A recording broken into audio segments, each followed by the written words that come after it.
السلام علیکم ورحمۃ اللہ وبرکاتہ سامعین و ناظرین، آج ایک بہت اہم سوال کا جواب آپ حضرات کے سامنے ہم پیش کرنے جا رہے ہیں۔ سوال یہ کیا جا رہا ہے کہ کیا قرآن پاک کی صرف تلاوت کرنے پر ثواب ملتا ہے یا نہیں ملتا؟ اصل میں بعض ایسے لوگ پیدا ہو چکے ہیں کہ جو مسلمانوں کے اندر شکوک و شبہات پیدا کرنا چاہتے ہیں، اور قرآن پاک کے متعلق وہ یہ فرماتے ہیں کہ قرآن پاک کا ترجمے کے بغیر صرف تلاوت کرنے کا کوئی فائدہ نہیں ہے۔ جب تک کسی کو ترجمہ نہیں آتا، اس کی تفسیر نہیں آتی، تو اس کو قرآن پاک پڑھنے کا فائدہ نہیں ہے۔ حالانکہ یہ بات غلط ہے۔ قرآن پاک کی تلاوت کرنے کا بھی فائدہ ہے، اس پر بھی ثواب ملتا ہے۔ قرآن پاک کو ترجمے اور تفسیر کے ساتھ پڑھنے کا بھی ثواب ملتا ہے، اور قرآن پاک کے سننے کا بھی ثواب ملتا ہے۔ میں آپ حضرات کے سامنے پہلے احادیث پیش کروں گا، پھر اس کے بعد ان احادیث کی تھوڑی سی ہم تشریح کریں گے تاکہ مسئلہ آسانی سے سمجھ آ جائے۔ جامع ترمذی کے اندر انٹرنیشنل نمبر کے اعتبار سے 2910 نمبر حدیث ہے۔ حضرت عبداللہ بن مسعود رضی اللہ تعالیٰ عنہ اس کے راوی ہیں، فرماتے ہیں کہ رسول اللہ صلی اللہ علیہ وسلم نے ارشاد فرمایا، من قرأ حرفا من کتاب اللہ فلہ بہ حسنۃ، جس نے کتاب اللہ کا ایک حرف پڑھا، ایک حرف کی تلاوت کی، اس کے لیے ایک نیکی ہے۔ والحسنۃ بعشر امثالہا، اور ایک نیکی کے بدلے میں اللہ تعالیٰ اس کو 10 نیکیوں کا ثواب دیتے ہیں۔ فرمایا، لا اقول الف لام میم حرف، میں یہ نہیں کہتا کہ الف لام میم ایک حرف ہے، ولیکن الف حرف، لیکن الف ایک حرف ہے، ولام حرف، اور لام ایک حرف ہے، ومیم حرف، اور میم ایک حرف ہے۔ بالکل یہی الفاظ ایک دوسری روایت ہے، وہ بھی حضرت عبداللہ بن مسعود رضی اللہ تعالیٰ عنہ سے ہے، اس کا نمبر ہے 2976، انٹرنیشنل نمبر اس کا ہے، اور یہ سلسلۃ الاحادیث الصحیحہ جو علامہ ناصر الدین البانی رحمۃ اللہ علیہ نے صحیح احادیث کا مجموعہ ایک کتاب لکھی ہے، اس کے اندر یہ موجود ہے، اس میں بھی یہی روایت اسی طریقے سے۔ اور ایک دوسری روایت 2771 نمبر، یہ بھی سلسلۃ الاحادیث الصحیحہ کے اندر علامہ ناصر الدین البانی رحمۃ اللہ علیہ نے ذکر فرمائی ہے کہ آپ صلی اللہ علیہ وسلم نے فرمایا، اقرأ القرآن، قرآن مجید پڑھا کرو، اس کی تلاوت کیا کرو، فإنکم توجرون علیہ،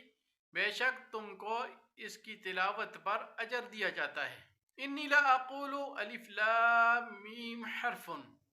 ولا اقول الف لام میم حرف، ولیکن الف عشر، ولام عشر، ومیم عشر۔ فرمایا، میں یہ نہیں کہتا کہ الف لام میم ایک حرف ہے، لیکن الف پر 10 نیکیاں، لام پر 10 نیکیاں، اور میم پر 10 نیکیاں ملتی ہیں، فتلک 30، اور یہ کل 30 نیکیاں ہوئیں۔ اب اس کے اندر بڑی نکتے کی بات ہے۔ اب دیکھیں، فرمایا کہ کتاب اللہ کا کوئی ایک حرف بھی پڑھتا ہے، اس کو 10 نیکیاں ملتی ہیں، لیکن بطور مثال کے الف لام میم سے لے کر والناس تک بہت ساری صورتیں ہیں، ان صورتوں کے اندر بہت ساری آیات ہیں، یعنی کلمات ہیں اور حروف ہیں، تو ان میں سے بطور مثال کے صرف الف لام میم کو ذکر کیا، کیونکہ کسی کو شبہ ہو سکتا تھا کہ ہو سکتا ہے کہ تلاوت ترجمے کے بغیر اگر جو شخص تلاوت کر رہا ہے تو اس کو ثواب نہ ملے، بطور مثال کے حروف مقطعات کو ذکر کیا۔ الف لام میم حروف مقطعات میں سے یہ نورانی قاعدے کے اندر ابتدائی بچہ پڑھتا ہے، تو حروف مقطعات جو ہیں ان کا معنی اللہ کے علاوہ کوئی نہیں جانتا۔ اللہ اعلم بمرادہ بذلک، کہ اللہ تعالیٰ ہی اس کی مراد جانتے ہیں، اللہ کے علاوہ کوئی اس کا معنی نہیں جانتے۔ تو اس لیے پتہ چلا کہ الف لام میم اور حروف مقطعات جن کا معنی اللہ کے علاوہ کوئی جانتا ہی نہیں ہے، تو اس کے اوپر الف لام میم پر 30 نیکیاں ملتی ہیں، تو باقی کلام اللہ کے جو الفاظ ہیں ان پر بطریق اولا نیکیاں ملیں گی۔ ایک دوسری حدیث ہے، وہ حدیث المستدرک کے اندر ہے،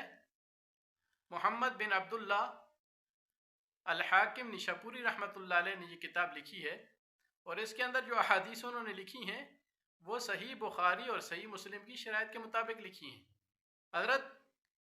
معاذ بن جبل رضی اللہ تعالیٰ عنہ کی ایک روایت وہ نقل فرماتے ہیں قال رسول اللہ صلی اللہ علیہ وسلم الجاہر بالقرآن کالجاہر بالصدقہ، کہ قرآن پاک کی بلند آواز سے تلاوت کرنے والے کی مثال اس شخص کی سی ہے کہ جو اعلانیہ صدقہ کرتا ہے، والمسر بالقرآن کالمسر بالصدقہ، اور ہلکی آواز کے اندر، آہستہ آواز کے اندر جو قرآن پاک کی تلاوت کرتا ہے اس کی مثال اس شخص کی سی ہے کہ جو خفیہ طور پر، یعنی کسی کے سامنے ظاہر نہ کرے، وہ صدقہ کرتا ہے، تو اس صدقہ کرنے والے کی ثواب کی طرح اس کو بھی ثواب ملے گا، اور یہ بھی بخاری کی شرائط کے مطابق صحیح حدیث